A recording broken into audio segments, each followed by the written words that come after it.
Tactics and strategies చూస్తుంటే మెచ్చుకోకుండా మనం ఉండలేం. ఖచ్చితంగా ప్రతి ఒక్కళ్ళు ఏం చేస్తుంది యుద్ధం అని అనకుండా ఉండలేరు. ఎందుకంటే అమెరికా, ఇజ్రాయిల్ లాంటి బలమైనటువంటి దేశాలకి చుక్కలు చూపిస్తోంది ఇరాన్. అయితే ఈ మధ్యకాలంలో మనం రెగ్యులర్గా వింటూ వస్తున్నాం, మేము హర్మూజ్ జలసంధిని విడిపిస్తామని చెప్పి అమెరికా చెప్తూ ఉంది. ఒకవేళ హర్మూజ్ జలసంధిని ఓపెన్ చేయకపోతే మొత్తం నేను ధ్వంసం చేసేస్తాను ఇరాన్ అని చెప్పేసి అమెరికా హెచ్చరికలు జారీ చేస్తూ ఉంది. కానీ ఎందుకని అమెరికాకి చాలా పెద్ద ఎయిర్ ఫోర్స్ ఉంది, ఆర్మీ ఉంది.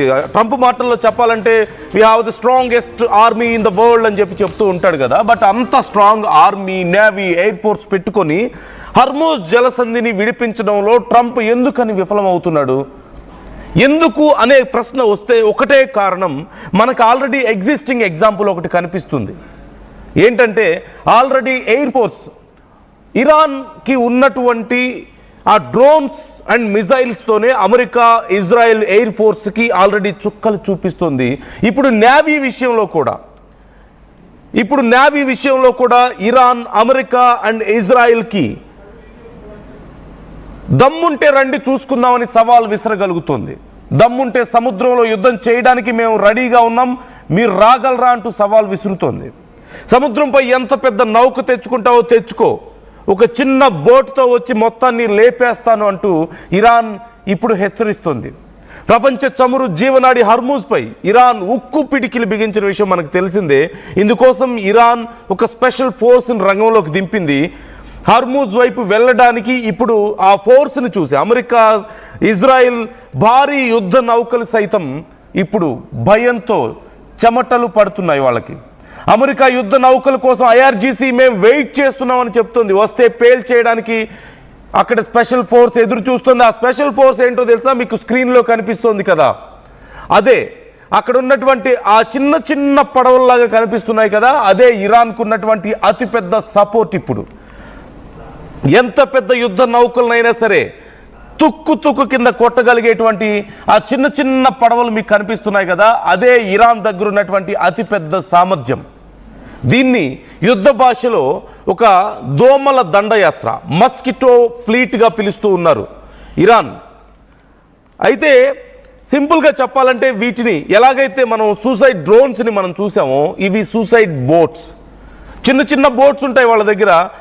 ఎలాగైతే పెద్ద పెద్ద మిజైల్స్ సైతం చేయలేని పనిని ఇరాన్ చిన్న చిన్న డ్రోన్స్ ప్రయోగించి చేయగలిగిందో, అమెరికా, ఇజ్రాయిల్ అలాగే గల్ఫ్ దేశాల విషయంలో ఇప్పుడు ఈ వాటర్ వార్ఫేర్లో కూడా, అంటే సముద్ర భాగంలో జరిగేటువంటి ఈ వార్ఫేర్లో, నేవీలో జరిగేటువంటి ఈ వార్ఫేర్లో సైతం ఇప్పుడు ఇరాన్ అలాంటి ఒక స్ట్రాటజీని అమలు చేస్తోంది. దీన్ని చూసి అమెరికా, ఇజ్రాయెల్కి చెమటలు పడుతున్నాయి.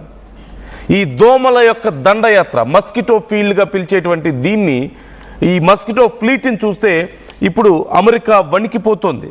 సింపుల్గా చెప్పాలంటే అమెరికా దగ్గర పెద్ద పెద్ద వార్ షిప్స్ ఉన్నాయి.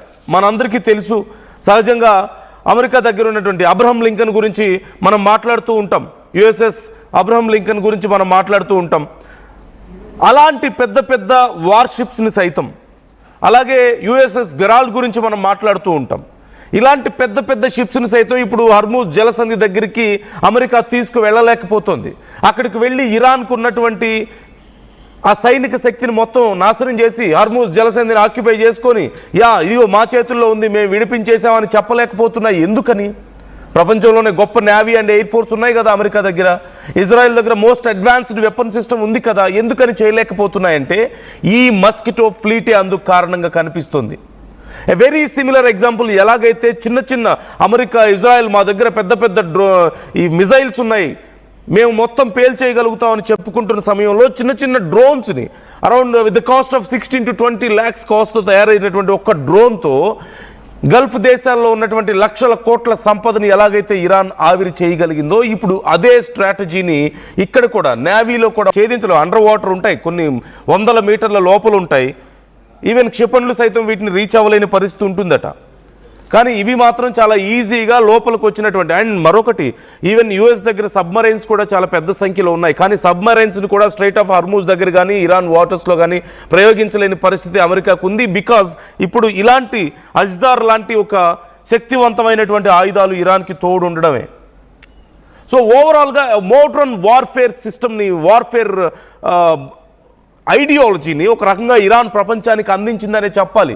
ఇన్ని రోజులు మా దగ్గర పెద్ద పెద్ద మిజైల్స్ ఉన్నాయి, పెద్ద పెద్ద షిప్స్ ఉన్నాయి, యుఎస్ఎస్ అబ్రహం లింకన్ ఉంది, మా దగ్గర గెరాల్డ్ ఉంది అని చెప్పేసి జబ్బలు చరుచుకుంటున్నటువంటి అమెరికా లాంటి దేశాలు సైతం ఏమీ చేయలేకపోతున్నాయి. అమెరికా, ఇజ్రాయెల్ దగ్గర అడ్వాన్స్డ్ వెపన్ టెక్నాలజీ ఉంది, స్ట్రాంగెస్ట్ ఇంటెలిజెన్స్ వ్యవస్థలు ఉన్నాయి, కానీ ఇరాన్ లాంటి ఒక దేశాన్ని ఏమీ చేయలేకపోతున్నాయి. వాళ్ళ మిత్ర దేశాలు, గల్ఫ్ దేశాల మీద దాడులు చేసుకుంటూ పోతుంటే, గల్ఫ్ దేశాల్లో ఉన్నటువంటి ఆయిల్ స్టోర్స్ అండ్ రిజర్వ్స్ని మొత్తం దెబ్బ తీసుకుంటూ పోతున్నా సరే ఇరాన్ని దెబ్బ కొట్టలేకపోతున్నాయి. బికాస్ ఇరాన్ దగ్గర సరికొత్త వ్యవస్థ ఉంది, ఇంకా అడ్వాన్స్డ్ వ్యవస్థ ఉంది. అమెరికాకి, ఇజ్రాయెల్కు ఉన్నటువంటి ఇరాన్ వాళ్ళకున్నటువంటి ఒక కండక్ కావరాన్ని తగ్గించిందనే చెప్పాలి ఈ కొత్త టెక్నాలజీతో. అమెరికా ఇప్పుడు చెప్తున్నాడు కదా Trump, we have the best army in the world, strongest army in the world అని.